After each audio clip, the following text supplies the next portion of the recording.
Good evening. My name is Gloria Chukwu, Chair of Africana Studies Department. We welcome you to UMBC for those of you coming from outside. And we are glad you're able to make it in spite of your tight schedule.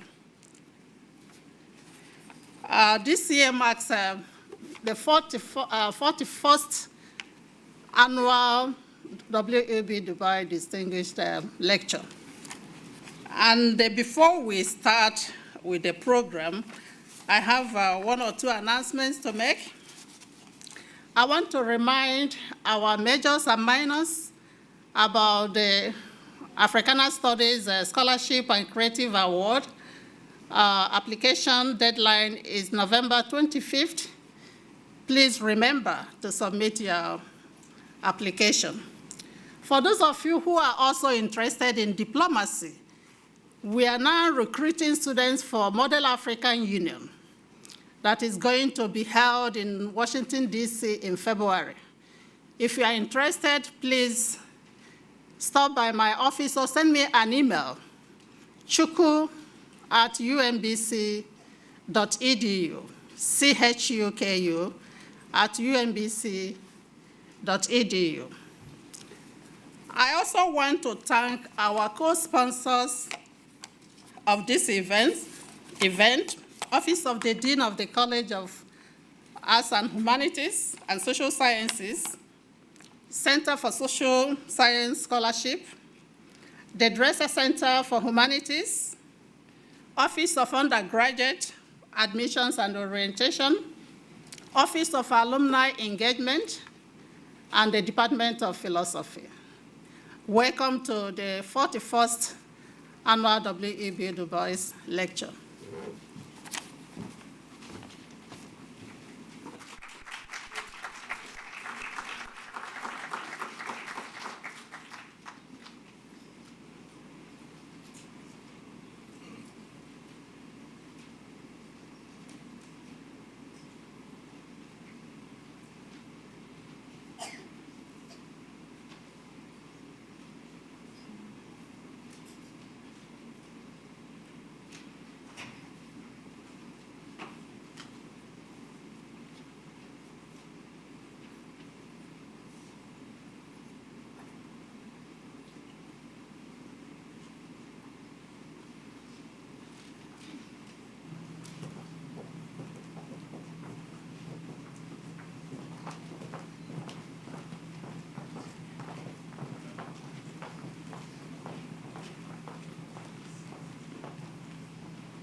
Good evening, everyone.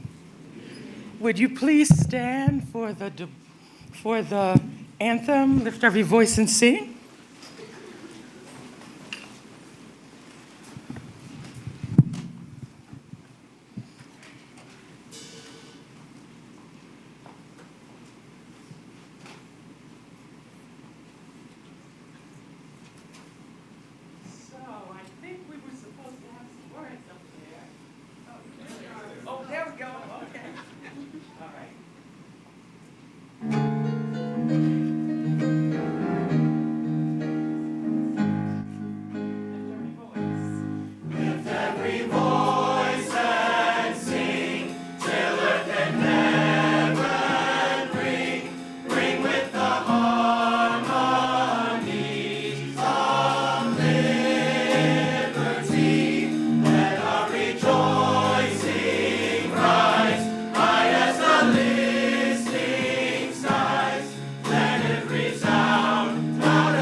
So I am Professor Janice Jackson, and here are the Jubilee Singers, Music 304, for anybody who is interested in taking a music class, singing and having fun with inspirational music. Our concert will be on Saturday, December the 7th at 5 o'clock. Immediately following is the Gospel Choir's concert at 7. So I invite you to attend if you like. The second selection we will be performing is one of our favorites, Total Praise. The writer is Richard Smallwood, but we have a different little version. We put a little spin on it. So I'm going to sing a little bit of a solo like with it, with the choir, okay? And I want to introduce Mr. Sammy Marshall, who is on the keyboard, and Mr. Dante James, who is on the percussion. Give him a hand.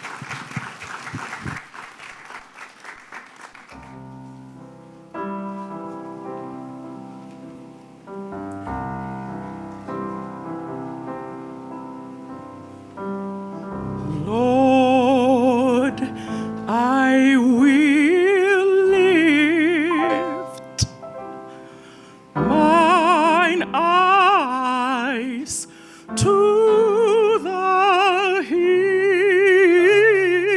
hills, knowing my help is coming from you. Your peace you give me in time of the storm.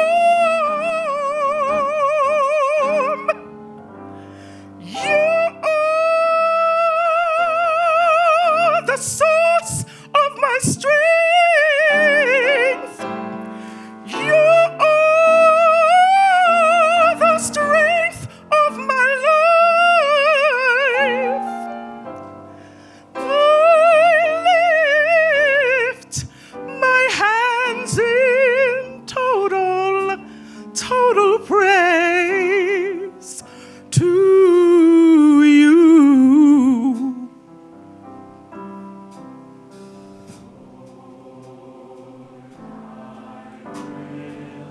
Lord, I lift mine eyes to the hills. I know that all of my help is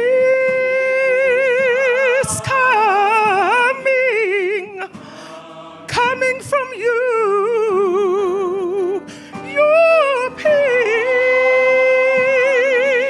Your peace that passes understanding, you give me in times of the storm. You are the source of my strength. You are the strength of my life. So I lift my hands in total praise to you. You're the source of my strength. You are, yes. So I lift my hands in total praise to you. Let it be so, we say amen. Our Father who art in heaven, hallowed be thy name. Thy kingdom come, thy will be done on earth as it is in heaven. Give us this day our daily bread, and forgive us our trespasses as we forgive those who trespass against us. And lead us not into temptation, but deliver us from evil. For thine is the kingdom, the power, the glory. Amen.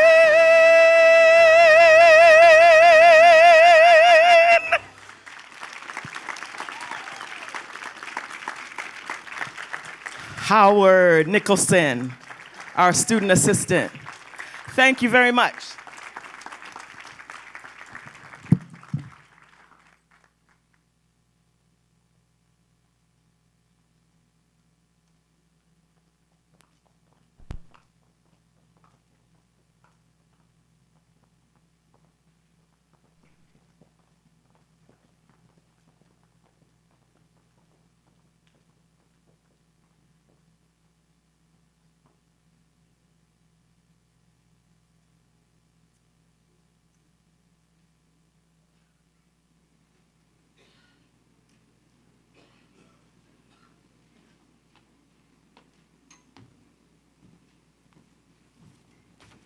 Another round of applause for Jubilee Choir.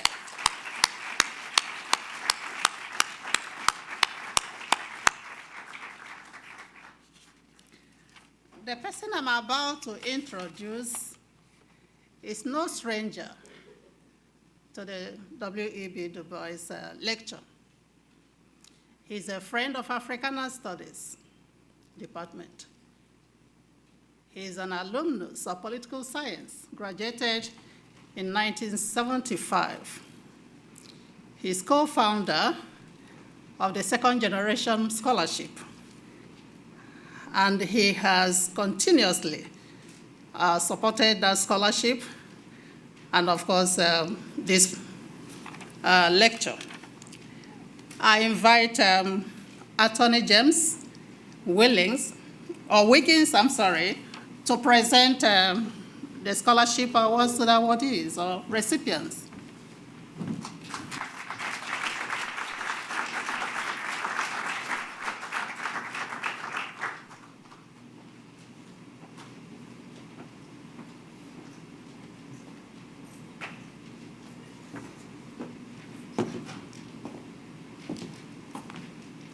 Good evening. Good evening. My name is James Wiggins. I'm one of the co-founders of Second Generation Scholarship Fund. It was established back in 1983, 84. You have to forgive me, I'm getting a little older now. I'm receiving full Social Security as of May. Now, I want to first thank Dr. Chukwu for allowing Second Generation to present this scholarship to the recipients during the W.E.B. Du Bois lecture. We are honored that you will allow us to do so, ma'am. With your indulgence, I would like to recognize several people, but first of all, I want to recognize Dr. Scott Casper, the Dean of the school. Will you please stand, sir, of the college? Dr. Casper keeps the trains running. Now, also here with me is Gary Brooks, who's one of the scholarship committee members and one of the founders, and I'll be remiss without mentioning Chief Judge Wanda Hurd of the Baltimore City Circuit Court, please stand, who's also has been a longtime supporter of Second Generation. Second Generation was founded primarily by minority graduates, but it's not a minority scholarship. It's open for anyone and everyone. There's only 3 requirements. 1, you have to have the grades. You have to have the achievement.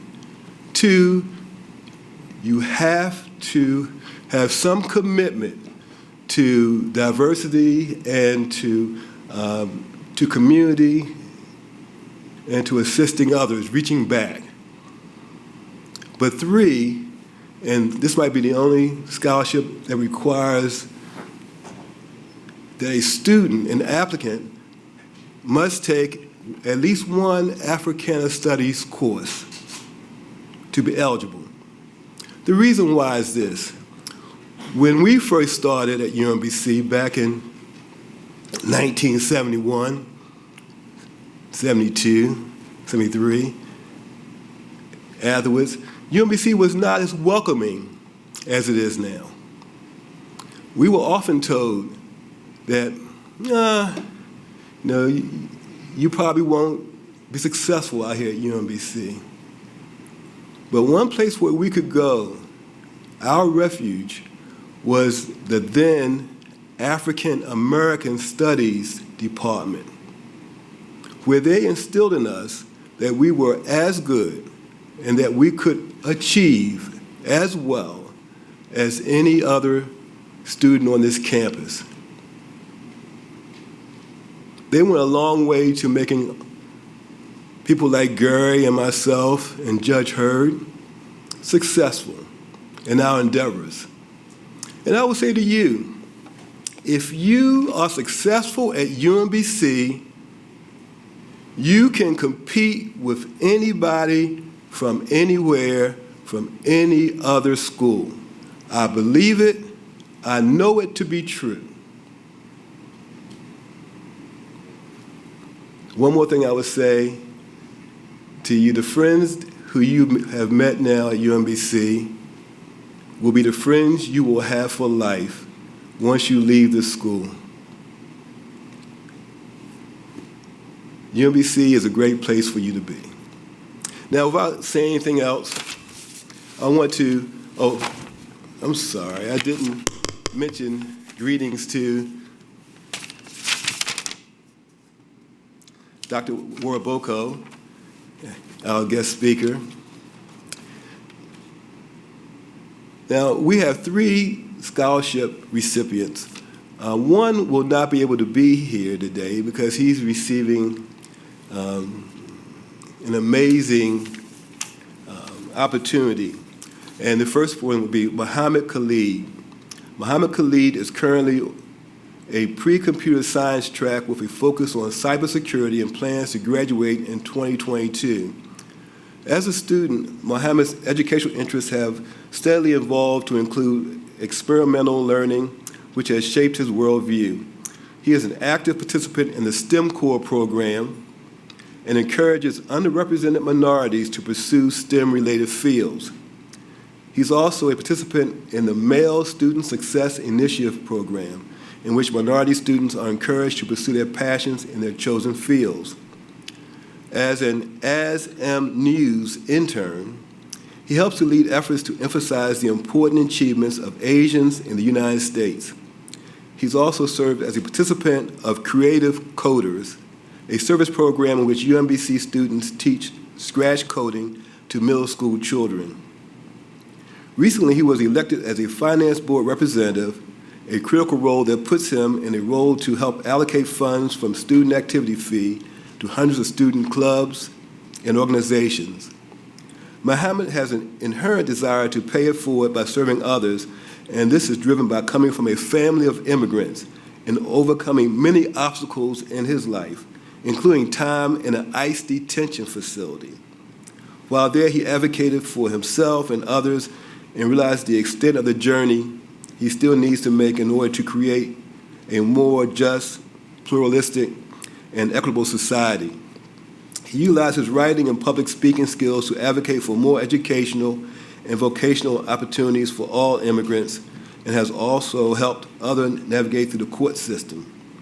Muhammad is unable to be here tonight because he was recently selected as part of the Louis Stokes Alliance for Minority Participation Program to represent UMBC and the University System of Maryland at a program in California where he will present research.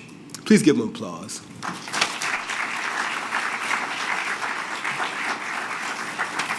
The other 2 candidates I'm going to introduce, not candidates, recipients I'm going to introduce, is not based on how they received their application, but basically in alphabetical order. Both of them are outstanding. The first will be Randall Answorth. Please come up, Randall.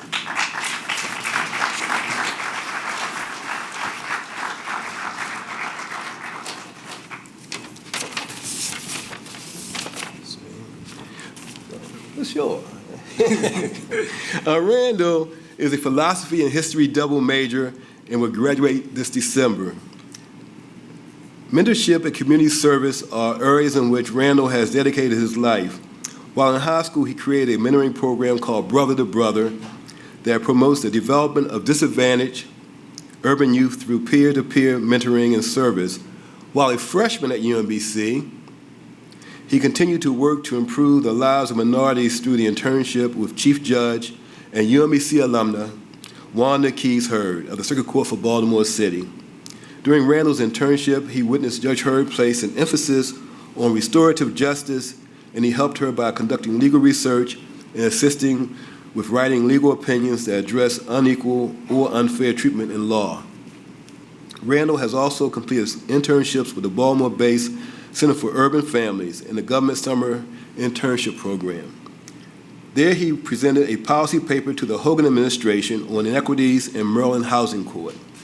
With an emphasis on Baltimore City, he also recently joined the Truth, Racial Healing, and Transformation Initiative through UMBC's Shriver Center that seeks to improve service programs by more efficiently serving minority communities and encouraging minority student participation in these programs. Randall says, "I dedicate my life to community service and mentorship because I realize that the only difference between myself and others who are less fortunate is the presence of a support system and access to opportunities." After graduation, Randall plans to continue his academic career in law school, and I understand that he's been accepted at the University of Baltimore Law School on a full ride.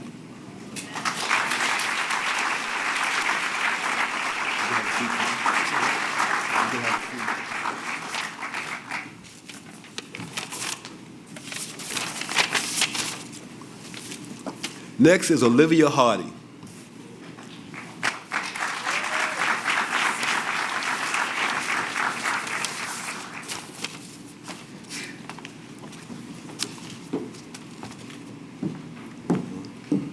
Oh, she squeezed my hand kind of tight there.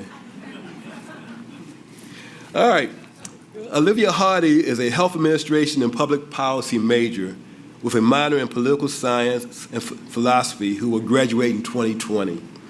As a Ronald McNair Scholar, a program that helps to increase the attainment of PhDs by historically underrepresented groups, Olivia has presented research at various conferences across the country, including the 28th Annual Mid-Atlantic Writing Center Association Conference, on the topic of fostering diversity in academic settings. Olivia enjoys research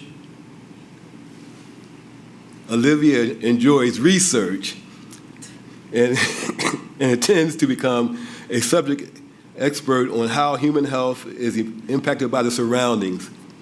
Over the summer, she conducted independent research in Maryland's social ecology, looking closely at how factors such as median household income, poverty levels, highest level education attained, and more play a pressing role on maternal mortality, an issue that disproportionately impacts Black women.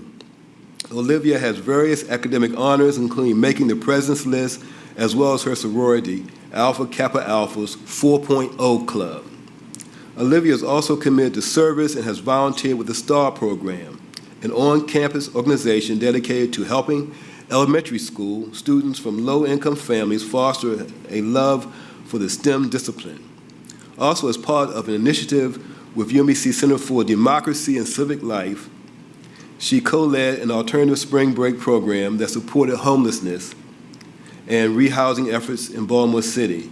She also been involved in closing drives, breast cancer walks, peer health education programs, and more. Olivia is applying to 6 PhD programs as of the time she submitted her application, but I understand it's now up to 11. Up to 11, all of which are concentrated in either community development or population studies, and she plans to teach and advocate for policy change in our communities. Please give Olivia a hand.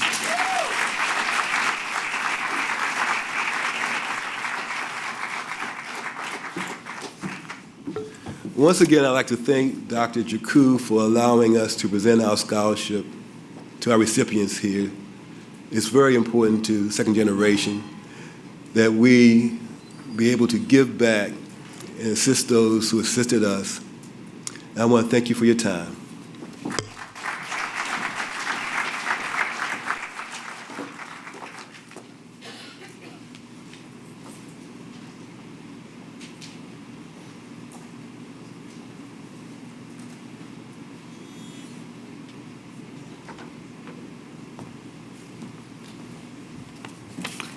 Good evening.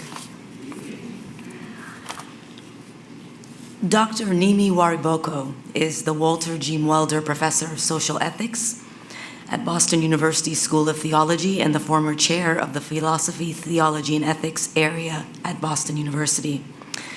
A lively, transdisciplinary thinker, Dr. Nimi Wariboko loves to unfold, refold, enfold, and energize past and present ideas and hopes in relation to the possibilities of future human flourishing.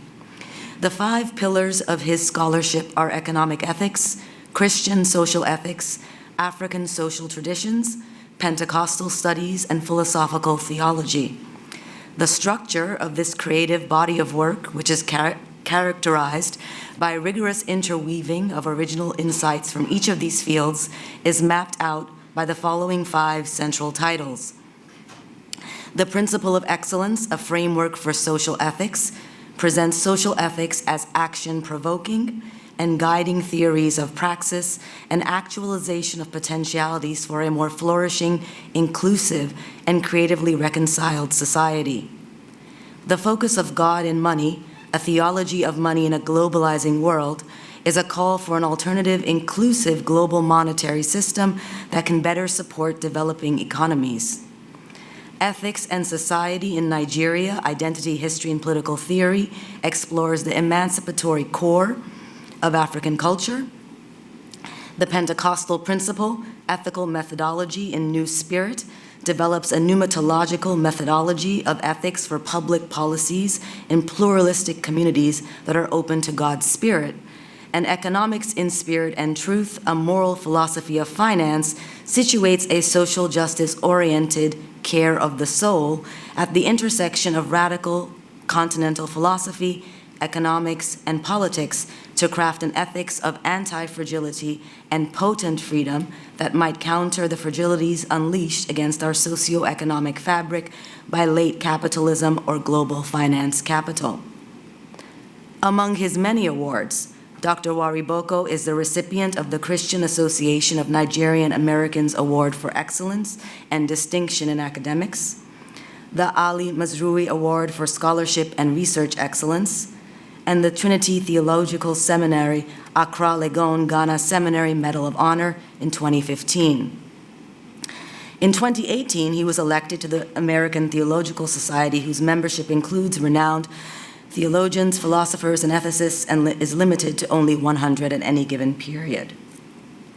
Earlier this year, Dr. Wariboko was featured in Praise of Greatness, a book on Africa's leading public intellectuals and living legends by the famous historian and 2017 Du Bois Distinguished Lecturer, Professor Toyin Falola of the University of Texas, Austin. And in spring 2020, The Philosophy of Nimi Wariboko, Social Ethics, Economy, Society, and Religion, a book analyzing Dr. Wariboko's transdisciplinary scholarship, will be published. The book's editor, Professor Falola, brought together 26 scholars from all over the world to analyze Dr. Wariboko's scholarship and contributions to the Academy. Please join me in welcoming the 2019 Du Bois Distinguished Lecturer, Dr. Nimi Wariboko.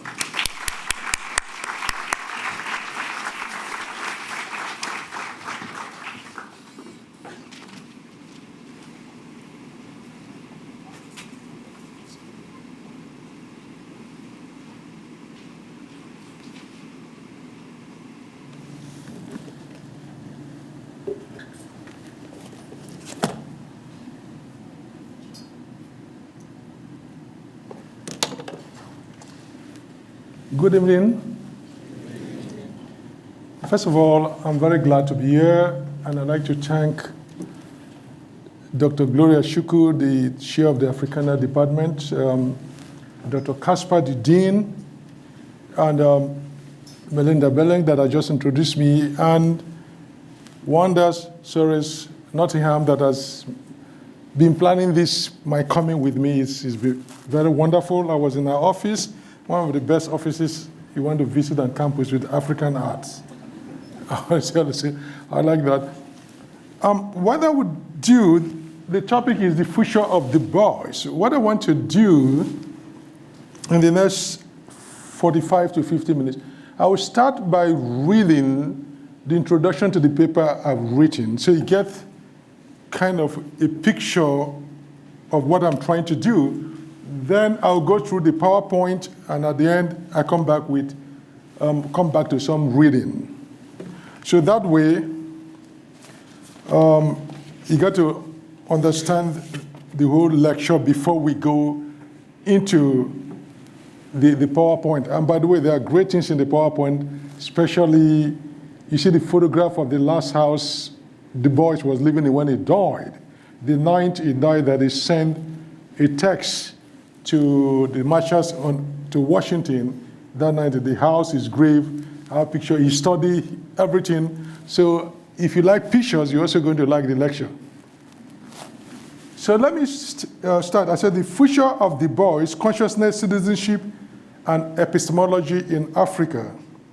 This lecture aims to bring Du Bois' rich and complex concept of double consciousness to the study of citizenship, epistemology in Africa. It examines Du Bois' concept of double consciousness, relating it to the dialectics of citizenship in Africa, and going beyond it to uncover the logic of triple consciousness that now defines the identity of the political subject on the continent. The lecture will further demonstrate how the logics of consciousness generate, undergit, or interact with the emerging triple forms of epistemology in the African public square. If the past of Du Boisian thought is double consciousness, and his present is triple consciousness, then his future is triple epistemology. The analysis of triple epistemology will enable us to focus on the role of different forms of consciousness, different forms of consciousness of citizenship might play in political deliberation, inquiry, and understanding in public debates and policies in Africa. Besides, such analysis will also lay out how consciousness, citizenship, and epistemology combine to affect how Africans and Americans evaluate the importance of public things in democratic life. I will argue that a dimension of the future of Du Bois' notion of double consciousness lies in the exploration of the deep connections between consciousness, fractured or not, and access to public things that anchor and celebrate vibrant, democratic, collective life. The Du Boisian notion of double consciousness is not only about the production of subjectivity, but also about the political economic production of public things, public facilities, commons, shared spaces, security, public goods, and egalitarian access to them by all citizens.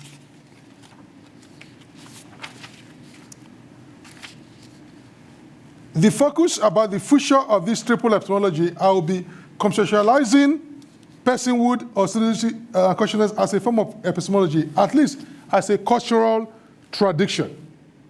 So what I'm basically doing in this paper essay, to give you a quick summary, the idea of double consciousness in this country, or since Du Bois formulated, most people thought it meant an internal struggle, an inner melee that is going on, that to be an African American is to be divided. Well, am I an African or African American because of the oppression? And so we looked at it as a matter of subjectivity, as a matter of, it's a psychological, we think it's a psychological concept. But what I'm showing in this paper as we begin to go in this lecture, to say it's both psychological and objective, and that you cannot fully understand the issue of double consciousness until you pay attention to how it's linked with access to public things. Because a good part of the fight of the civil rights movement was about how do you get egalitarian access to public things. So, and that was always clear. Because if you read Martin Luther King's lecture, I mean, his letter from Birmingham jail, one of the ways he explained, he said the first time his daughter came to face with this issue of double consciousness, knowing that you are an African-American person, you are black, but the system regards you inferior, was the day she asked him, can she go to Front Town, the children's playground? And he said to look into her face and know that she cannot go. When he made that explanation to her, there and then she begins to feel that she's different. So the issue of public consciousness, I mean, double consciousness in America, has always been linked to the issue of public things. And public things includes police, include facilities.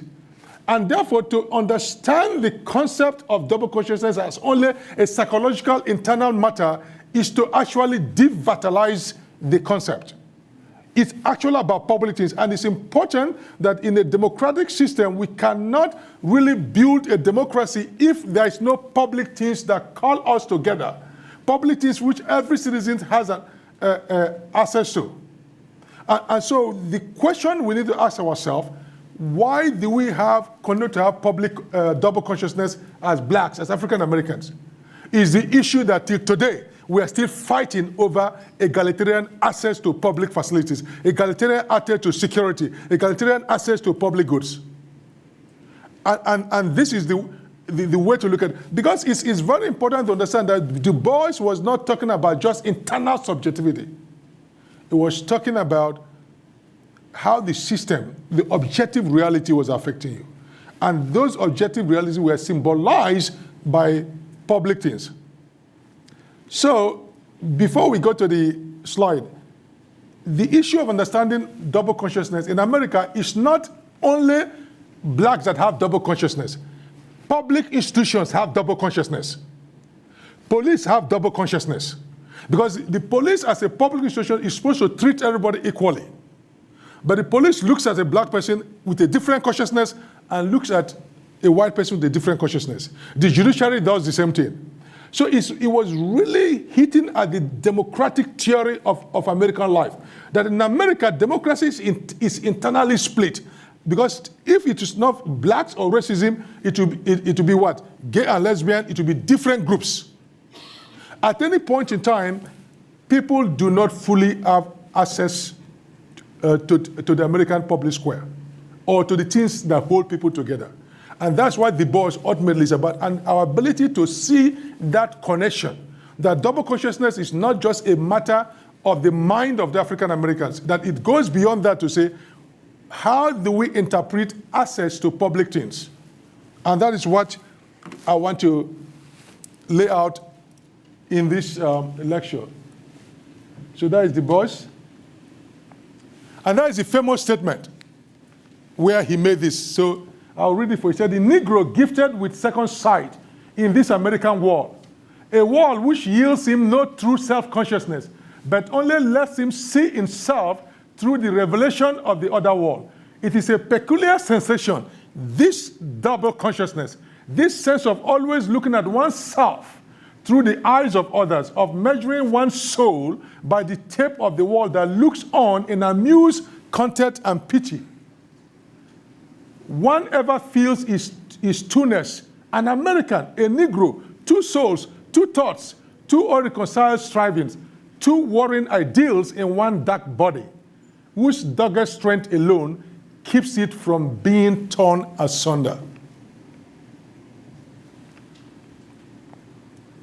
And so, how did Du Bois come to this understanding that the issue in America is the issue of this division? There's an internal division in the mind of the African American, the blacks. So, as scholars, we need to understand that Du Bois also has a triple methodology if you look over his work. He had this normal explanation that social scientists or scientists would do, the typical empirical explanation. Then he had, from where he studied, because after he studied at Harvard, he went to study in Germany. And he picked up this Verstehen, which is understanding intuition. There are certain things he said, if you want to understand the life of the African American, you cannot just rely on empirical scientific way. There's something you have to get intuitively. And he was trying to give voice to that intuitive way of knowing, the way your grandmother knows things. And then he will also use critical social science method before it became popular to show that you can unmask ideology. You can see how power plays, how domination works. This was not very typical. It's only in the era of the postmodern we begin to see this way of unmasking power, seeing how things are always coded in ideological terms. So he has triple forms of epistemology, triple ways of knowing. This is what equipped him to do the kind of work that he did. This is the house that he was living in Accra when he died. It's a simple house. It's still the same way. Laid out in the same way.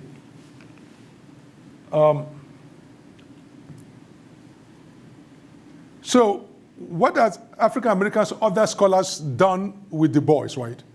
So they've gone on to say, wait a minute, it's not only about double consciousness, there's also more to it. Like African American women have said, wait a minute, we are not only dealing with double consciousness, we're actually dealing with triple consciousness. Because it is one thing to be an African American, another thing to be in America, another thing to be a woman. And so your consciousness is different from a black male. The same womanist ethic. So how do you take account of that?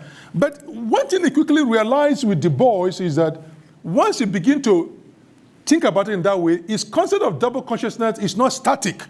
It opens you up to begin to look at how different forms of belonging and identity and consciousness affects you as a citizen.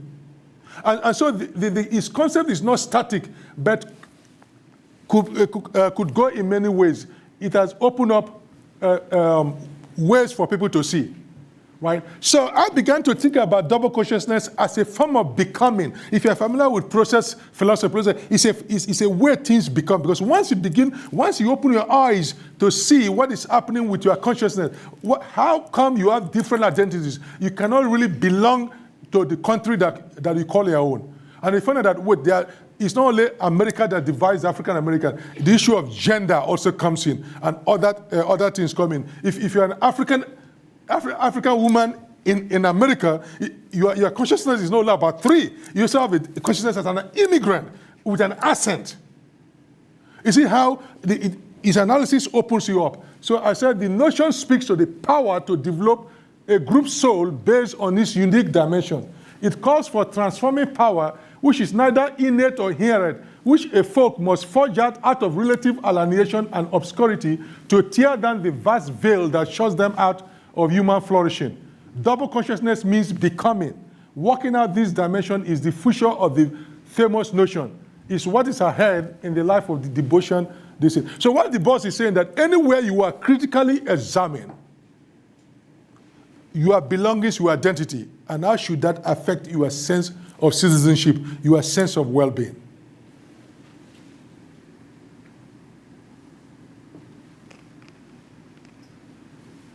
So, and I said the notion of double consciousness within the context and sensibility of the souls of the black folks invites us to view a group's identity as always undergoing the process of unfolding, merging, and new folding without abandoning its original identity. He says that part of, and this has become very common in the social sciences and philosophy and other things, about the issue of multiple belonging. He said once you grasp the concept of double consciousness, you begin to ask yourself, how is your belonging identity involved? But you never give up your original.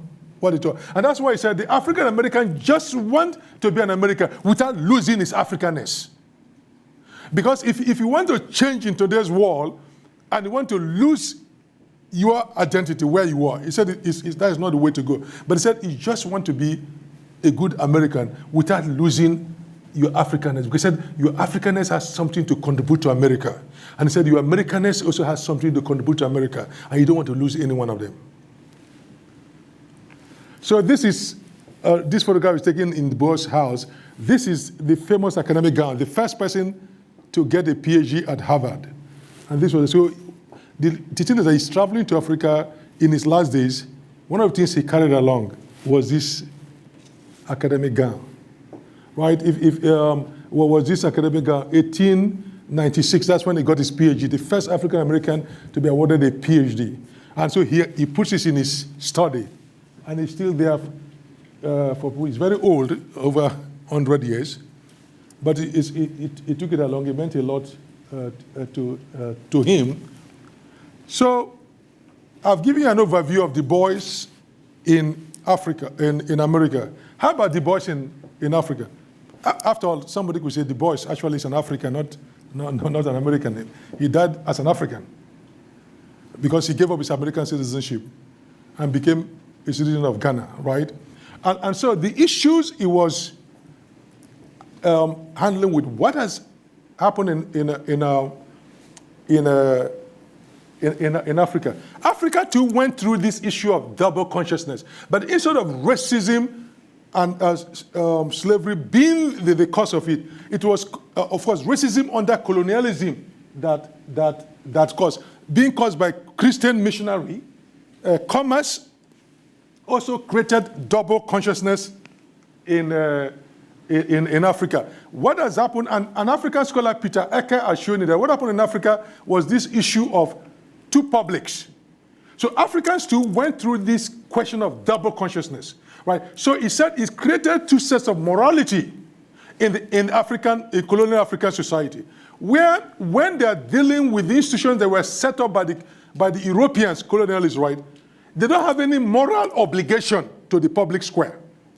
While if they're dealing with their community, they have moral obligation to be honest and deal with their community very well. Right? So Africans too went through this double consciousness, but there, Peter Eke call it the two publics. The same, so we see how oppression, when you go and you oppress, enslave, colonize people, it creates havoc in their consciousness. It's also happened in Africa, yes. And so, that is the Peter. Okay, but what has happened today in Africa, that is the sad story, right? What has happened today in Africa? At the colonial time, Africans have double consciousness. They have what they call the public sector, the colonial sector, where they don't have moral obligation to it, and the communal sector, they have that. But now, after 50 years, 60 years in some cases, the whites have left, and Africans themselves have inherited the public sector. But do you know what is happening? The same attitude that their parents and the grandparents had to the state to be is still operating. That's why Africans today don't feel that much of a moral attachment to the public square. And that has become a hindrance to their economic and political development. There's no moral. Now, the whites have left. The colonialists have left. But the attitude of double consciousness is still in operation. But it has gotten a sidekick, very serious problem. In the past, it was when you deal with the colonial sector, you can afford to be moral. You can say, I'm not supporting the system to oppress me. And then when you deal with your community, you operate the highest moral standard. But you know what has happened?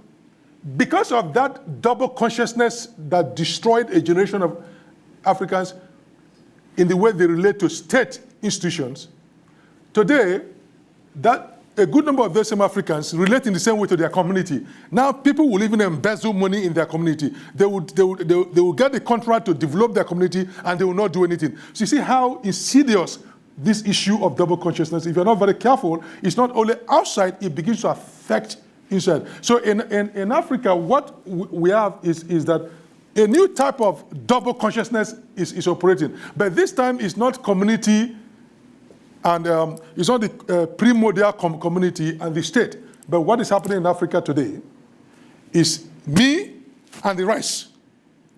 is the private sphere and my children and myself and the rest. So people now have the culture. There is increasingly no great commitment to the public square.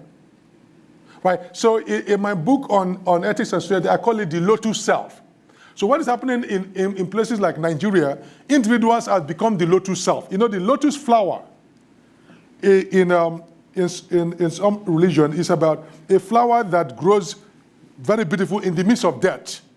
Right? So everything else around it could be muddy or so, but it's good. So in religious terms, it signifies holiness, that you can be in a very messy situation and still be holy.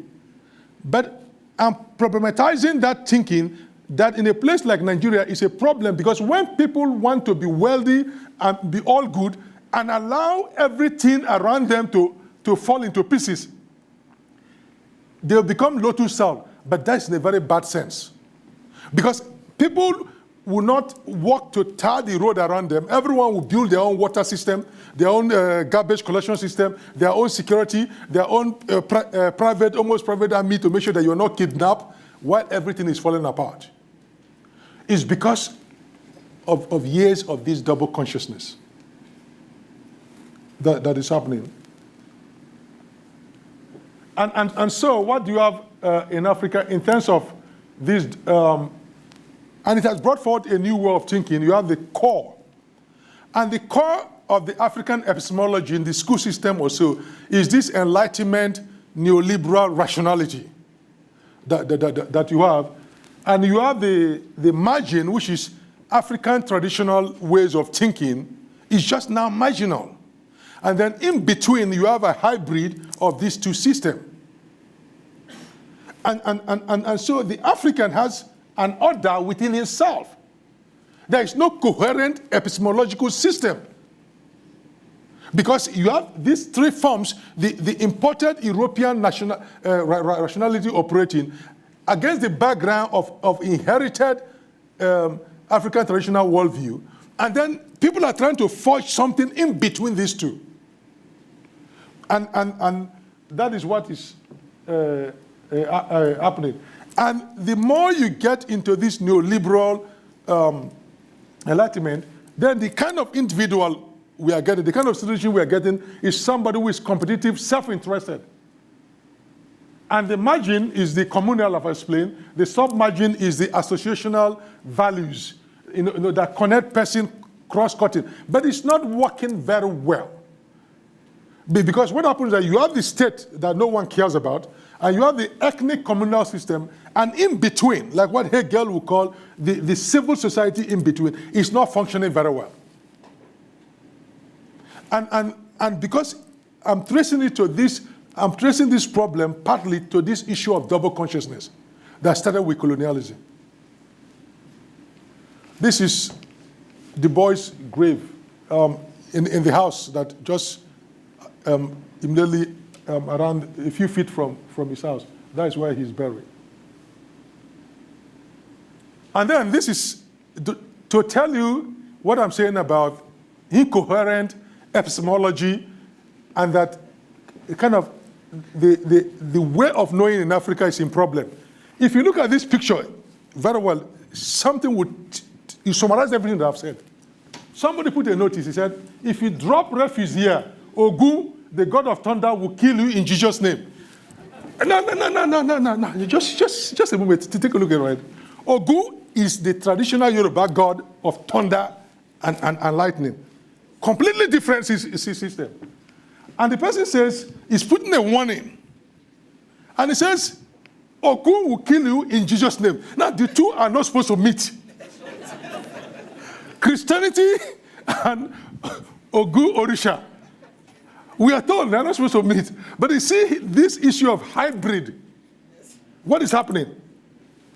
He said, Ogun will kill you, as if Ogun takes order from Jesus Christ.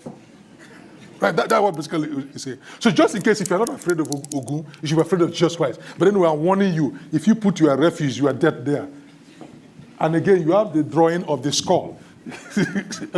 So you see what is happening in Africa. Now, if this is not double consciousness or triple consciousness, what else it is? But So you have the form of triple. But let me warn you, if you go to Africa, right, you're not going to find a group of people who have this neoliberal enlightenment rationality, right? You're not going to find someone who has this hybrid or so. Each African carries these three paradigm models in his or herself. Depending on the situation, she will pull out one. No. So don't think that you're an anthropologist. You go and find the tribe of neoliberal, rational, Western-oriented Africa. Then you find the ones that are traditional African. Then you find the ones that are the hybrid. No, in real world, these three groups are inside. And as Du Bois said, it's only the strength of the African body that does not allow you to explode. Right? We have these three forces. And somebody is talking to you in front of you, he or she can switch between these, depending on the situation. They can go to church. On the way out of the church, they will go to Orisha. And then the next time they are doing something else. And they are perfectly fine.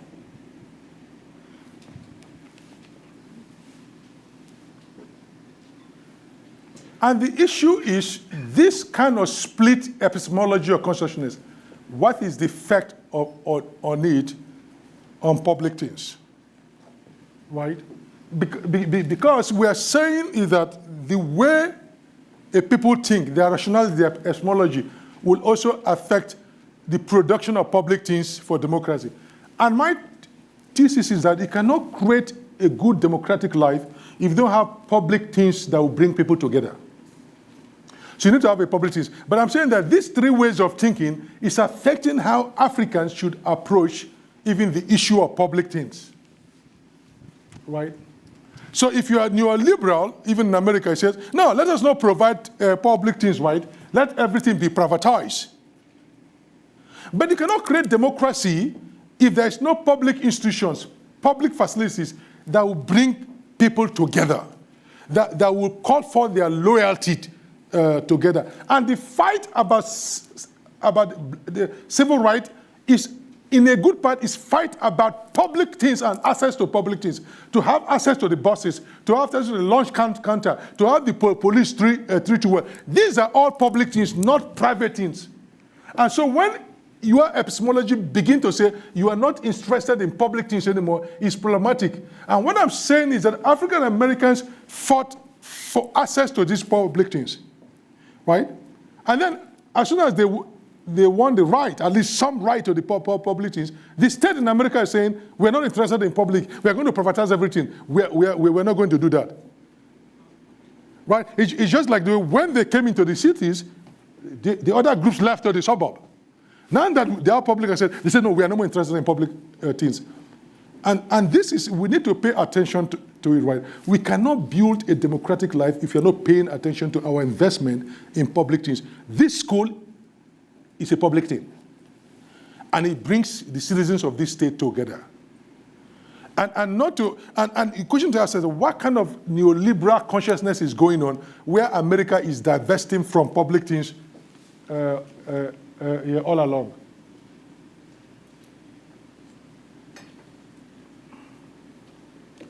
So to come up with the double consciousness, this is interpellation and infrapolation. What I'm saying about public things in America is that for you to understand why African Americans or other types of Americans have double consciousness in different ways, you've got to understand how public institutions treat people, African Americans. Right?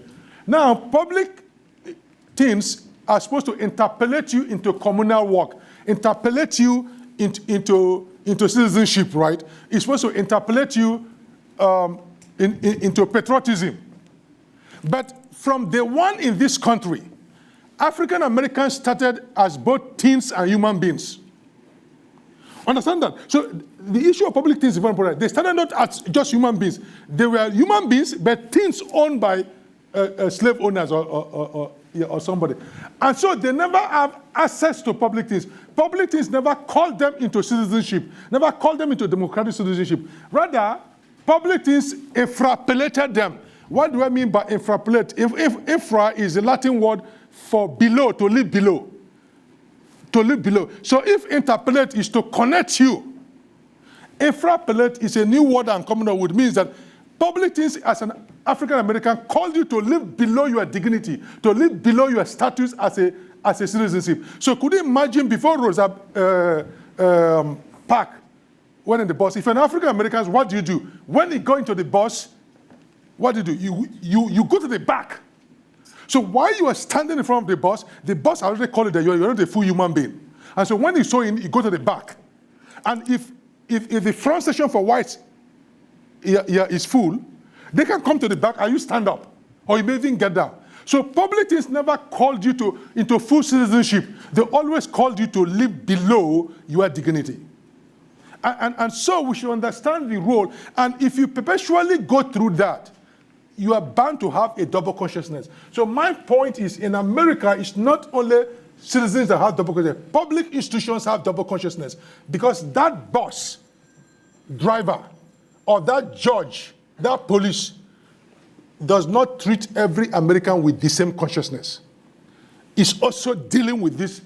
So the public institution is always calling you forth to live below. And that's why there was a fight in the civil rights movement to access to public things, right? So it's what I said, to be black, to be a black American is to be interpolated and infrapolated by public objects at the same time.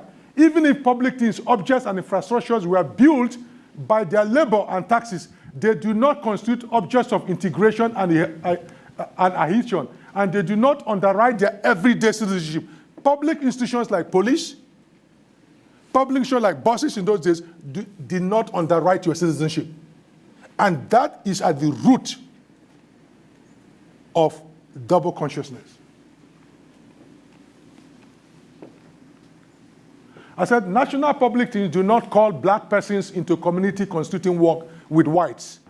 They do not interpolate them, rather they infrapolate them, disenchanting their national belonging, devitalizing their object-mediated relations with white Americans, and with the nation as a wall of things. National public things summon the black person to live below her right and honor as a human being and as a citizen.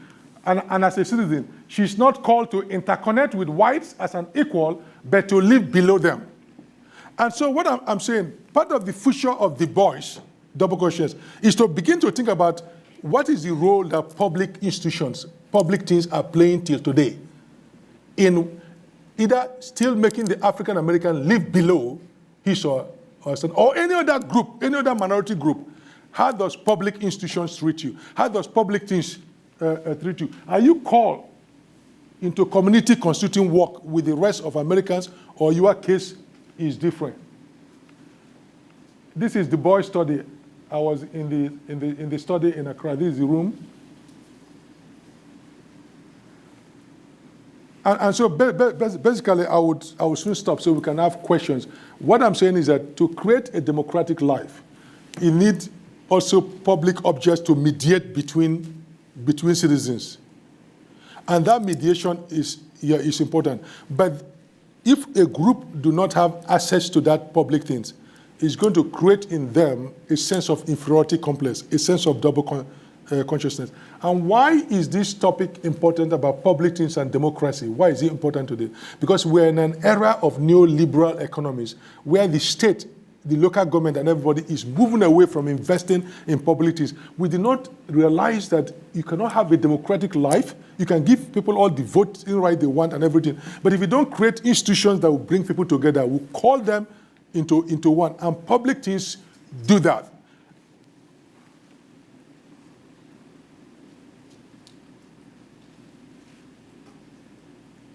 And so, what are the key findings of the paper? There is an inherent dynamism in the notion of public consciousness. It easily morphs not only into consciousness, but also into multiple others. And number two, I also brought up the issue of Du Bois rules, which is not usually people think about his methodology. He has three. They always thought it was two, right? And the dynamics of public consciousness and triple is now playing out in Africa to a devastating effect. And so part of understanding Du Bois is also to see what is happening in Africa. It will shed light on what is happening in the United States, or what used to happen. And the real future of Du Bois of his notion of double consciousness lies, in my opinion, in the exploration of the deep connection between consciousness and the access to public things that anchor and celebrate vibrant democratic life. The notion of double consciousness is not only a theory of belonging or identity, not only about split personhood, but also about a political theory of democracy. With this concept, Du Bois is telling us that American democracy is internally split. There is an inherent obstacle at its core that prevents it from fully identifying with itself. Over time, these internal obstacles take different forms: racism, patriarchy, heteronormativity, classism, and so on. Number 6, double consciousness is a theory of unveiling.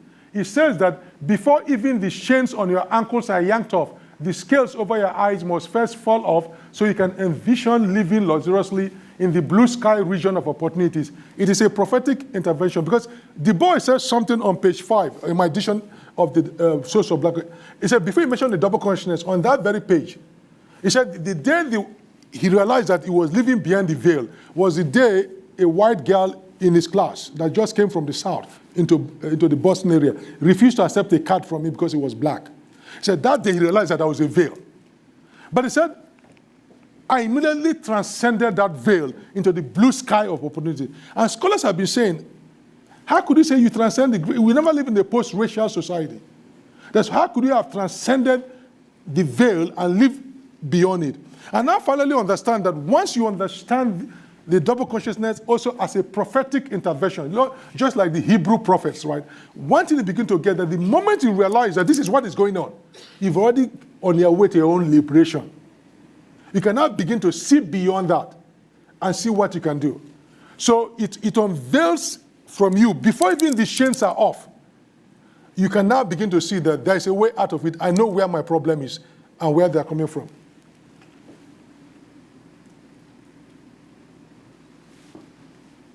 And so that is where I would like to end, to say Du Bois, double consciousness is also a prophetic intervention. He says, once you realize this is the problem, then you can begin to look for solutions. As I was discussing with Dean Kasper, I said the problem in Africa today, that they are approaching economic development through the lens of technocratic policies. Let's get the IMF to do this. And they've not realized the importance of building a nation, a cohesive nation together. Creating public institutions that will bring people together to begin to believe in their country and in their community. That consciousness is lacking. And without that consciousness, most of them, or a good number of them, are not moving forward because they don't even realize the importance of consciousness. They will talk about STEM. STEM is important, but you cannot really build a nation completely if all your focus is on technocratic things and saying, what role do humanities and other things play in rebuilding the consciousness of a people, in reorganizing their way of thinking so they can move forward. And I think that is the future of Du Bois, that he's able to say, pay attention to the consciousness of what is happening to your people, what is happening in their mind, and the public things that are creating that problem. If you are able to do that, you are on your way to your own freedom.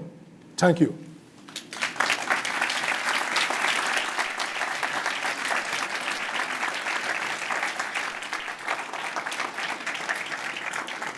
So if you have, questions? So if you have questions or comments, please do use the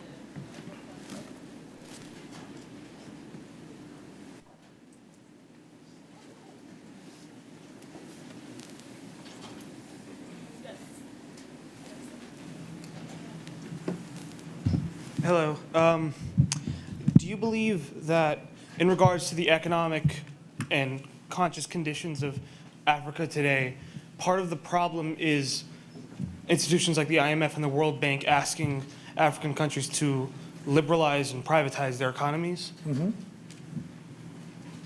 Well, if I believe that? Do you believe that that's part of the problem? Well, that is part of the problem, because even if you are per se not against privatization, right? But how do you create public things that will bring people together? Because how do you build a nation is very important. It's just that everybody cannot be on their own. You got to create public things, public structures that will bring the citizenship the citizens together. But when it's everything should be privatized and can only be afforded by those who have the money, you're excluding a good part of your citizens. You don't have that commitment.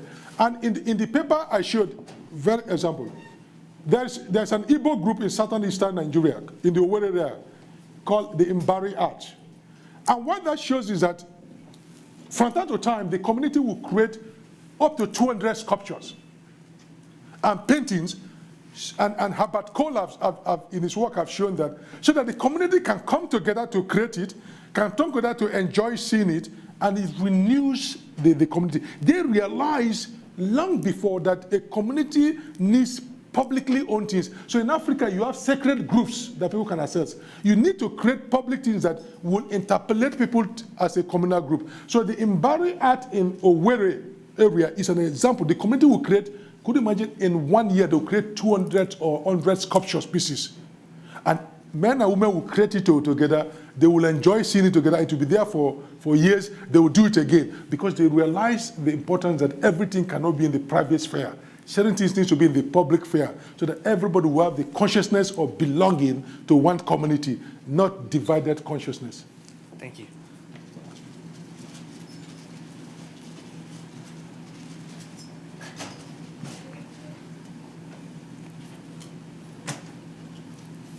Good evening. Yeah. My name is Ineara Kosima. My question is more particular to the Niger Delta, and so you're talking about double consciousness and countries investing in the public things. So do you think that Nigeria as a nation will be able to invest in public things as different tribes coming together, or do you think that it would be best for each individual tribe to invest in their own public things? Okay, yeah, okay. So Nigeria, one of the major things that they invest in, or they don't invest in, is happened by accident. When the country is playing soccer, you can see that it brings people together. You can see the impact of that. But as a country, they need to invest, and different communities need to invest. Like the Igbo example that if you go and study, the Mbari, they have different communities. Different communities do it together. Because if you're in Baltimore needs to, the city of Baltimore say, how do we bring our citizenship together? How do you create shared public spaces? How do you create a commons? How do you bring it together? Then the state also needs to do that, and the nation. So it's not only one group, because the issue is that if you're going to create a country, a nation, if you allow people to stick with their family at the family level, and there is no connection to the state, it's a problem. So Hegel, the philosopher, was saying that you have the family, and in between the family, there should be civil societies that transition people, and then you have the state. You need that cross-cutting organization in between. And in the traditional African society, they had those kinds of things. You have the family, but you have the dance club, the different clubs that are owned by the public, so that people learn to be committed beyond their immediate far family. So those kinds of things are there that the community will take care of. And people do understand that those are ways, people thought it are philosophically creating bonds towards the town or towards the nation or so. But what is happening in Nigeria, where everybody has retreated to their private sphere, like no one really cares about the group well-being anymore. And that started because they have this double consciousness that I'm an Igbo person or Yoruba person or so, and the colonial masters are a different place, so we don't get committed to the state. But that attitude has not changed after independence, and people have now taken it down to even their community. They are not morally committed to their community as it should be. And the question he asks is that, what are communities doing? What kind of investment in public things are they doing to bring everybody together? Because if you don't do that, if people don't feel like they have something in common with the rest, you create this problem of double consciousness. You create this consciousness that we do not belong into one place. And that's why I'm saying that the Du Boisian concept of double consciousness opens us up to begin to see, once you link it up to say, the role that public things played in the struggle for civil rights. Once you connect the two, it opens up a way of looking at Africa and what is happening in Africa. Are there common institutions that bind people together? right? It's not GDP alone that we're talking about. Go and create more GDP. Are there things that bind people together? Oftentimes, African leaders have not focused on that. And I'm saying if they learn from the history of double consciousness was not only a psychological effect, it was also about public access, right? So how can they use access to public things to create a sense of consciousness of one nation or one country? And that is the way I'm seeing the future of the boys working out to inform government policies or the debates in the public square. Thank you. We still have what, 10 more minutes or, yeah, okay. Yeah, there's another question. Come in. Good evening. I really enjoyed your lecture, by the way. It was amazing. My name is Gloria Okeke, and my question is more so for those of us who live here. I find that I'm Nigerian, so I find that oftentimes I hear my parents complaining about, oh, Nigeria needs to do this, this, and that. And hearing your lecture, I can finally diagnose this issue to be a double consciousness issue. So what ways would you, I guess, say that, like, suggest for us to kind of resolve this problem between those of us who live here and see ourselves as, oh, we made a better decision moving over here than living over there? Like, how could we fix this narrative? Okay, so you see, that's why Du Bois is very good, right? Yeah. I told you that once he hits on this double consciousness, it shows up in many different ways about multiple identities. What she's saying that you have Nigerians here in the US have the consciousness of Nigerians. And their consciousness is different from Nigerians at home. And they're saying that thank goodness we left them there. You see, that's what I'm saying. So the concept is very generative of ideas. You see this conflict, and which means that, and that's a problem that people are saying. What is the commitment of the diaspora Nigerians to help their country? Indians have been trying to solve that problem. Their diaspora has been strong in going back, investing, educating, and contributing to India's development. The diaspora of Nigeria has not exactly done that.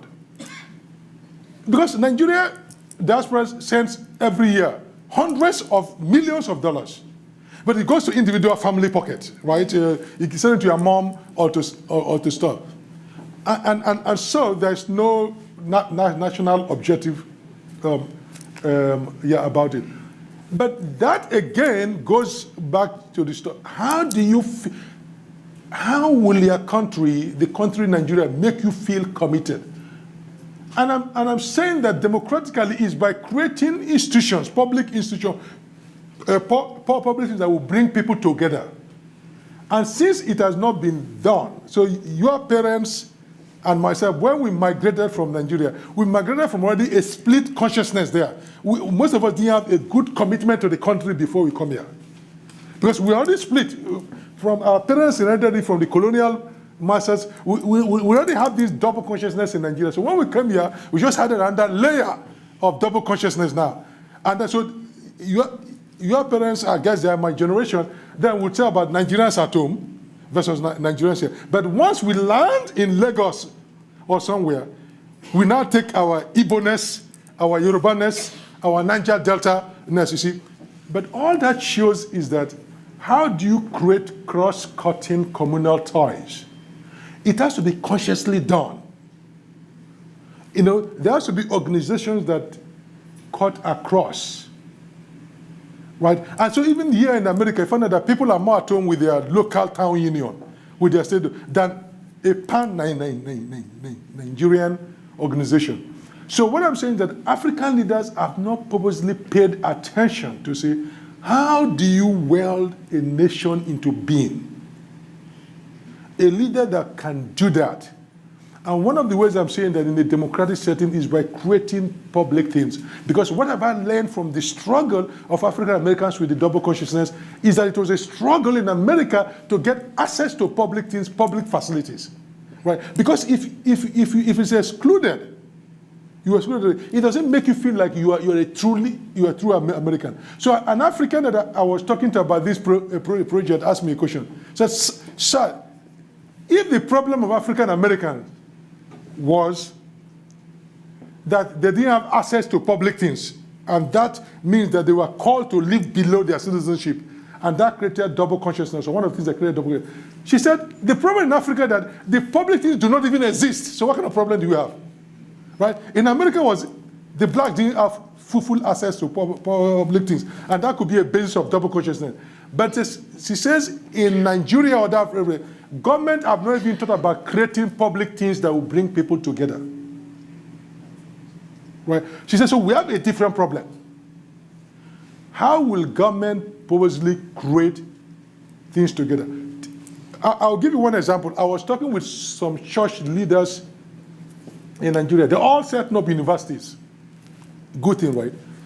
And I said, look, you guys have a problem. And it's not only Pentecostal churches, the Methodist church, the mainline churches, right? Anytime they're setting up a university, they will cite it in the hometown or in the home area of the person, whoever happens to be the leader, right? Meanwhile, the church collects tithes or offering from all over the country. But when it comes to cited institutions, they will take it to their local area. They're not thinking of how do I create a university for my church system that every Nigerian will own it. So you see, at every level, right, we are not thinking about creating institutions or public things that everybody will own. And that, for me, is also one of the things that create this multiple consciousness in Nigeria, that am I really in Nigeria? Because I don't see where the state is attacking you all the time in Nigeria. The state attacks you. It's not that the state wants to cuddle you. The state is attacking you. You land at the airport, the state is attacking you. The police said, no, the court system is against you. So, and these are public institutions. And so you don't get a sense of you are being interpolated into communal work. Rather, you are the police, the army, the government, the offices treats you below your dignity. And we cannot get that attachment to the country. And I'm saying that from the African-American experience, from the double consciousness and the link to public things, it enables us to understand, or they enable us to understand that there is a problem if you don't pay attention to public things in the democratic life. And unfortunately, in Nigeria, we are not paying, or in Africa, we're not paying much of attention to that.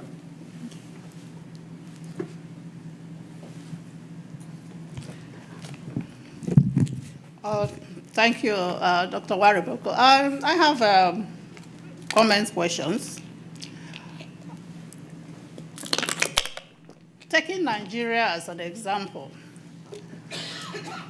decades after independence, Nigerian government created federal government colleges, the National Youth Service Corps for every graduate student, especially youth, to bring Nigerian youth together. And of course, the essence of creating federal colleges of education and federal universities and federal institutions is also to bring Nigerians together and impacting them, the national consciousness of the country. Now, we've seen increased privatization of schools, of institutions. The state used to provide telecommunication, electricity services, and now everything has been privatized. So my question is whether you have an African country that we can take as a model that has been able to provide these public spaces you are talking about and public institutions that can serve as a model for other countries to emulate. And I also want you to maybe problematize more the dynamics between public versus private. Because if you take Nigeria, for example, there is a history of the fact that public institutions have been always poorly managed. And that has also informed why some of the services that the state used to subsidize to be privatized. So how do you address the problem of managing and maintaining the efficient running of public institutions if you want to emphasize the creation of more public institutions? And where does the private intersect with the public in order to create a kind of balance that will lead to development? Thank you. Yeah, thank you. That's a very interesting question. I think Rwanda, after the genocide, has been gradually, because the genocide divided the country and they really, millions of people died. So the government is consciously creating this kind of institution, museums, and other things to bring people together. So there's a certain consciousness that is going to happen. But the difference is that Nigeria went through a civil war, and after the civil war, what did happen? They didn't even want to teach the history. They didn't want to bring people together. Even the scientific breakthrough that came in said it was Igbo science, as if science has any. So you could see that you are not doing it, but Rwanda, Ethiopia, these are some of the countries that are gradually beginning to build this kind of collective consciousness here also. To your second question about the public institutions we are poorly managed. That is true, and that is the argument of the IMF and other people that, look, we don't need this public institution. But I have two kind of response to that. The first is that we have to understand that public institutions were poorly managed in Africa because the ruling class took that as a means of accumulation. They purposely run that in there as a way of making money. Till today, the state in Africa is captured by private interests. So it was not that they don't know what they're doing.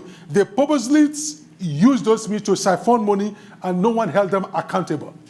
So as long as that is there, it's a problem that in Africa, the quickest way to make money, or Claude Ake will say, the major means of production in Africa is the state. If you're able to capture political power at the state, you'll be rich overnight, right? And so that is what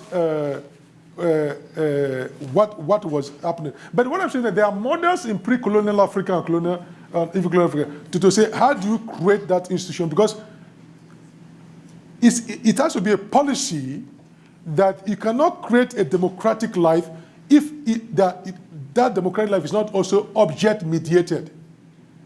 And so it's not just about citizenship. What kind of public objects do you create that can mediate those kinds of relationship? Because, look at it, right? Part of the debate about public assets, this separate but equal. Okay, blacks could be on one side, whites could be on one side, right? So there's nothing, people don't want to come together. But the fight over public services is that we are one country, we all have access to this thing, and there could be a democratic center that we can all meet. But to say that then we are going to overprice that assets object so that some people will not benefit, it has devastating effect on democratic life. Democracy requires that there are certain objects that brings people together, that focus their attention. And so, yes, they need to be managed very well, but we cannot say they are not important, that we can do without them. A kind of something that centralizes the focus of the nation, of the citizen, on itself, on everyone. And that is what is lacking in Africa. Especially, you get a sense that your state hates you the way you are treated by public institutions. In this country, the way you are treated by the police as a black person will immediately tell you that you're under attack, right? And so that will affect your consciousness. And so for us to address the issue of consciousness in different forms, political consciousness, we need to address the issue of access to public things and how public things affect people's sense of their nationhood. Yes. Mr. Roriboku, thank you so much for your lecture. I thought it was very insightful, especially in the conversation in regards to double consciousness and how that helps to create cross-cultural connections. And I think in speaking in the American context, one thing that I've noticed is that when African immigrants come here, that sometimes because of negative stereotypes that they may have of Black Americans, whether that they're lazy or that they don't work hard, that sometimes these stereotypes create divisions between African immigrants and Black Americans. And this is actually something that I witnessed, I think, through conversations. I'm Sierra Leonean, I'm a Sierra Leonean immigrant, that through conversations that some of my family members have had, where some of my uncles have suggested to me to marry a white person, and within that suggestion, there's almost this implication that I should avoid marrying Black American people, or the best, of course, occasions for me to marry someone within my specific culture, but at the very least not marry a Black American because of how those stereotypes have impacted their perspective of Black Americans. But given the fact that our histories are tied together, especially once African immigrants do enter the American context, and even like this whole lecture shows that we can even borrow concepts from one another to understand our own experiences. How do you think we can try to bridge the divides between our communities? Yeah, I mean, the divide is there, but oftentimes people are also acting out what they know, right? So in the sense that if your uncle and my uncles come from Africa and they already have this divided consciousness about, if you're not in my tribe, you are against me, right? So when they come to a new place like that, they need a replacement for that. So it's also part of their split nature back at home that they are playing, because that's your uncle. Transport him back to his city. He's going to tell you, don't marry the woman who is not from his tribe. Yeah, I mean, we carrying that along here. But the real solution to that, I think, is more interaction around common purpose. Yeah, so it's more interaction in understanding one another. Because if you don't interact with people, even if they are brother, even if you're a twin brother, you never met him, you would think he's an enemy. But the first instinct when you see somebody you don't know is to look at him as an enemy. So is the issue of how do you bridge more interaction between them, because the police on the street does not know you, whether your uncle just came into America or so. We treat you the same way, and when they say stop, you don't stop. When they're shooting, they're not first going to ask you, are you a Sierra Leonean first or American? So people carry these things within, but I would think that it's more this question of interaction. The more people interact and share their experiences, their common experiences, they will begin to get that sense that if you are Black in America, you are Black. There's no question about it. And the system, the public things, the public institutions will treat you that way. Right? So I mean, that is what I would say. It's a question of more interaction between the two groups. That feeling you are saying exists because people are just get a different perspective of what is happening. And also, one other thing that we need to pay attention is that just like the way, it may have been changing, just like the way African Americans were portrayed in movies here, in a certain bad way, those movies and those things were exported to Africa. Right. So the same way the well was poisoned here, the well was also poisoned there. So there's also this image thing. But now, over time, I guess that is changing. So there's a group of African. But you see, to come back to Du Bois, when he had the Pan-African movement, right, precisely he wanted to bring the two group together. He understood it that way. That's why we organized the Pan-African conferences, right? He wanted to bring the two sides together. He understood that you cannot fight this oppression against Black people if you make it a localized issue. That's why Martin Luther King visited Ghana, and the African independence movement were consulting him And one of the ways that changed Malcolm X was when he went on that trip to Mecca, he met other Africans, and they began to discuss together, and that began to change. So you see how this interaction, because like even for Malcolm X, right, he immediately came back from that trip to Mecca, his views about even white changed, because he used to think that, he used to think that if you are white, you are evil. But if you read his autobiography, he said when he came on that trip and he was able to interact with them and see other whites that are not American, and found that he was treated differently. He was able to interact with them in a common space, public things, right? Now under a church. His views about even America changed. You see how the importance of people coming together, public things, is interaction. Because he was living an isolated life, so he felt every white person is automatically evil. He said, but when I came back from that trip, I interacted with them, we were in a common space or so. He said, that began to change my views of who white people are. And that's what I'm saying, that in any place, these common spaces of interaction are vital for creating a democratic life. Yes.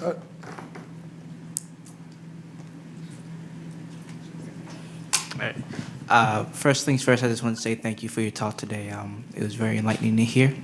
My name is Sasu Falco-Olay, and I'm a fourth-year chemistry student, Africana Studies minor here at UMBC. And my question for you is, there's a lot of discussion about the public sphere versus the private sphere. And so what I was interested in hearing is if the argument is that many things should be publicized so that we can foster these interactions, what are some of the key characteristics of these public institutions that should stay public, things such as perhaps education when it comes to school, or security when it comes to Army or the police department, and if the argument is that the majority of things should be publicized, but that still leaves the window open for specific areas that can be privatized, what are the characteristics that would be essential in the privatization of specific institutions, and why are these characteristics vital? Yeah, public goods. I mean, that's we can debate about that, but every community needs to create public, like the public library, access, equal access to police protection. That is so vital. As a black man, as a black person, one of the ways you felt that you were treated differently is your interaction with police, right? And so how do you get that sense of we all have equal access to the public institution called police? Right. So we need to focus upon that, and also education, right? How do we increasingly student debt has become such a huge burden, right? But the fact that colleges and places is where people actually meet, right? Where people meet. So how do you create that? And then some of the things I'm sharing with you about public things, right? It goes back to Aristotle. Now Aristotle wrote the Nicomachean Ethics, and then he also wrote the Polities. And in thinking about it, he said, how do you create good citizenship? He said, it's just not enough to give them virtues, right? He said, you need to create the public, you need to create a society that will support those virtues. And then he went on to argue that in creating that society, you need to create some public institution. He said, like religious festival. He said, even the quality of the air is a public good. That how do you maintain that? And he said, you need to create cities. This is what he said. You need to create cities where strangers can meet. He said, well, if people are in one country and they don't meet at all, you're not going to create a very viable society. He said, you need to create cities where strangers can meet. So even the way we plan our cities is part of the public goods. Do we create cities where strangers meet? And I wrote a whole book on that called The Charismatic City. How do you create cities where strangers meet? We create cities where zip codes is almost your destiny. It determines what you do. So, but Aristotle thought through that. He said, if strangers do not meet in any city that you create, you're not creating a viable society. So once you begin to think about the role of public things, it can go down to even how do we make sure that people in different groups are communicating? zip group. And each community can begin to figure out what it needs to do in order to create that interaction and flows between different economic groups, different racial group, gender, so that you can create a more cohesive society. We have two people to ask questions, and I will like you guys to ask your question. Yes. Then you respond. Okay. That will be the last two questions. Good evening. My name is Lois Sakumia. So I want to ask you your position on if Africans abroad have an obligation to build and further invest in these public things in their nations. And like these Africans abroad, they don't necessarily have to be citizens of the African nation, but just like, for example, my generation that their parents are were born in an African country, but we were born in America. So what the second question, who is the second question? So my question was, do you think America is morally committed to eradicating barriers that have caused its citizens to develop a double consciousness?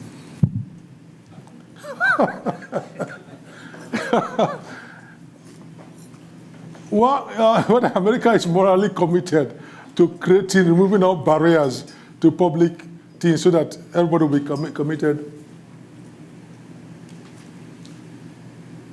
I would say yes or no, but because one thing about Du Bois is that he never gave up on America. Because his point that at any point in time, America was not living up to his creed, but he was not going to let go. He will keep pushing America to live up to the fullness of his creed, that all men are created equal. Right? So every generation have to have this fight. What are the things that we need to do so we establish more equality? It's a generational fight. So it's not a question of, is America. America is not something standing somewhere. America is us.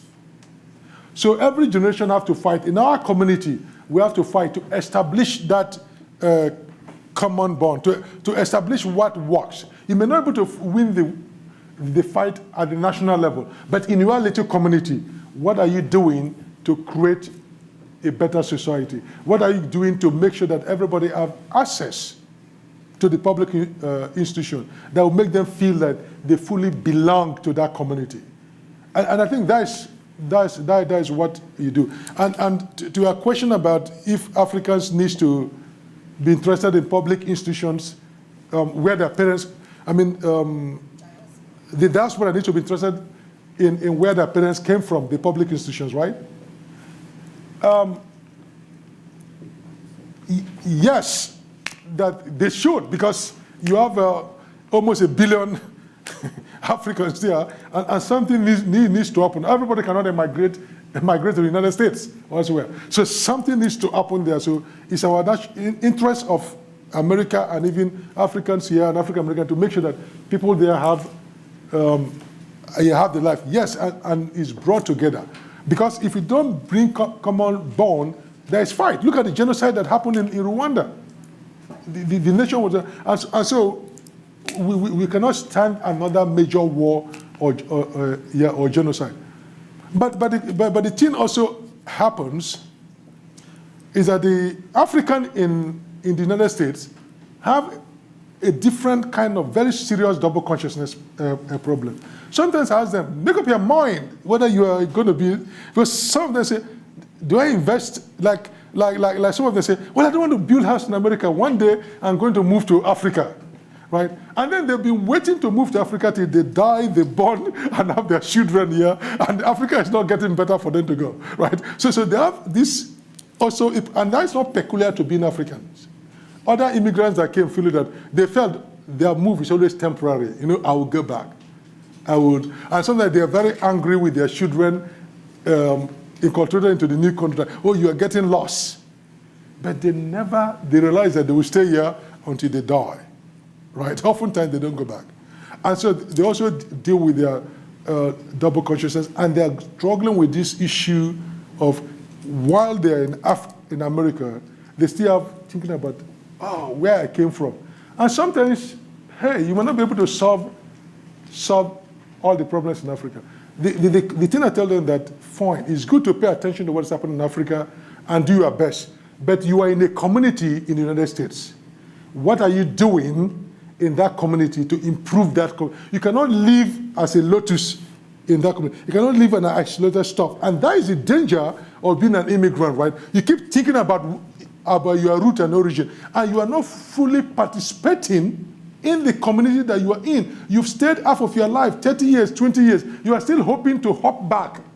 And so you are deprived, or you deprive yourself of participating in the full democratic life of that community, in contributing to its harmony and integrating yourself. And this is important. Is it not, I think Jeremiah, the book of Jeremiah, I think, is it chapter 29 or so, the Jewish people had the same problem. When they went on exile, right? Oh, they said, we are temporary. Oh, we're not going to do anything. We're not going to be interested. Well, it's a temporary measure. We'll go back. So Jeremiah had to write a letter to them. Look, you're going to stay there for 70 years. He said, you better start to marry, build houses, build gardens. And said, pray and work for the prosperity of the city where you are in. They were so split, they said, we are going back to Jerusalem. Jeremiah, I think that's why it said, people like to quote it, my thoughts towards you are thoughts of good and not of evil, right? People take it out of context. God said, okay, go there and do whatever you want to do, and with you. But while you are in exile, participate fully in the life of that city. Pray for the well-being of that city. For God told them, in the well-being of this Babylon, in the well-being of the city you are in, said, therein is your well-being. You see, for this immigrant to begin to think that their well-being is in Africa. No, if you are here in Baltimore, your well-being is in Baltimore. Secure that first, and every other thing shall be added unto you. Yeah, thank you.